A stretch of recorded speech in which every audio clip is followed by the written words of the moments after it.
이 같은 일본 정부의 후쿠시마 원전 오염수 해양 방류 결정을 놓고 우리 정치권의 신경전도 고조되고 있습니다. 민주당은 국민 안전 비상사태를 선언하며 총공세에 나섰는데 여당은 일단 상황을 지켜보겠다는 입장입니다. 국회 취재기자 연결합니다. 박기환 기자. 네, 국회입니다. 네, 일본의 오염수 방류가 결정이 됐습니다. 정치권 반응도 이어서 전해주시죠. 네, 일본 정부의 후쿠시마 원전 오염수 방류 결정이 정치권에도 파장을 일으키고 있습니다. 국민의힘은 과학적 검증이 우선이라는 점을 강조하면서 정부 기조에 힘을 실었습니다. 먼저 들어보시겠습니다. 오염수 방류와 관련된 상황이 파악이 되는 대로 정부에서 해야 할 조치들을 할 것이고요. 상황을 예의주시하고 있습니다. 반면 더불어민주당은 과거 전범국이 핵오염수 해양투기국으로 돌아왔다고 맹비난하면서 이를 방조한 윤석열 정권의 책임을 강조했습니다. 또 국회에서 국민안전 비상사태를 선언하는 규탄 대회를 열고 결정 철회를 촉구했습니다. 이어서 들어보시겠습니다.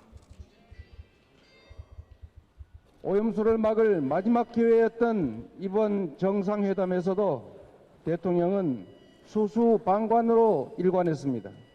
지금부터 민주당은 국민안전 비상사태를 선언합니다. 민주당은 이후 진행된 긴급 의원총회에서 내일 저녁 국회 앞 촛불 집회를 여는 등 장애투쟁을 본격화하기로 결정했습니다. 또 다음 달 유엔 인권이사회 등 국제기구의 의원들을 보내면서 국제사회와 연대해 직접 일본 오염수 해양 투기의 문제점을 알린다는 방침을 세웠습니다. 네, 그리고 윤 대통령이 이동관 방송통신위원장 인사청문 경과 보고서 재송부를 요청했는데 이에 대한 여야 반응도 전해주시죠. 네, 먼저 여야는 어제 이동관 방송통신위원장 후보자 청문 보고서를 두고 이견을 좁히지 못해 결국 채택이 불발됐습니다. 어제로 보고서 송부 시한이 지난 건데 윤석열 대통령이 하루 만에 재송부를 요청한 셈입니다.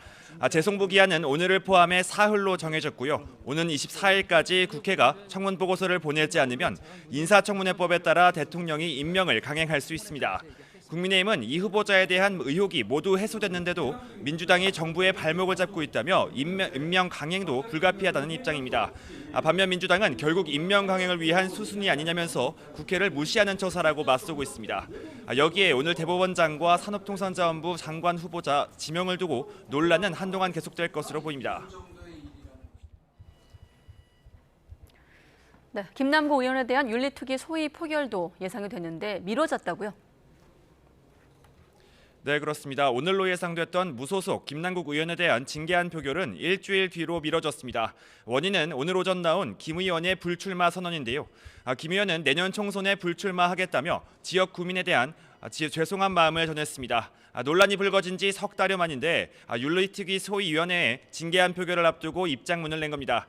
윤리특위 소위도 김 의원의 소명 등 두 차례에 걸친 논의 끝에 오늘 무기명 표결을 진행할 예정이었습니다. 하지만 불출마 선언이 발표되자 민주당의 입장이 뒤바뀌었고 미룰 이유가 없다고 맞섰던 여당도 이를 수용했습니다. 양당 입장 직접 들어보시겠습니다. 저희로서는 김남국 의원이 10시 반에 불출마 선언을 한 것에 대해서 그걸 어느 정도로 평가해야 될 건지에 대한 논의가 필요하다고 판단이 돼서 윤리위원회 회부된 이후에 굉장히 장기간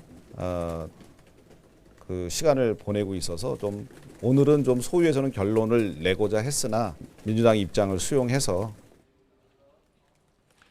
다만 민주당은 징계 수위 감면을 노린 것이냐는 질문에는 그렇지 않다고 선을 그었습니다. 윤리특위 소위는 오는 30일 김 의원 징계안에 대한 무기명 표결을 다시 진행할 예정입니다. 지금까지 국회에서 YTN 박견입니다.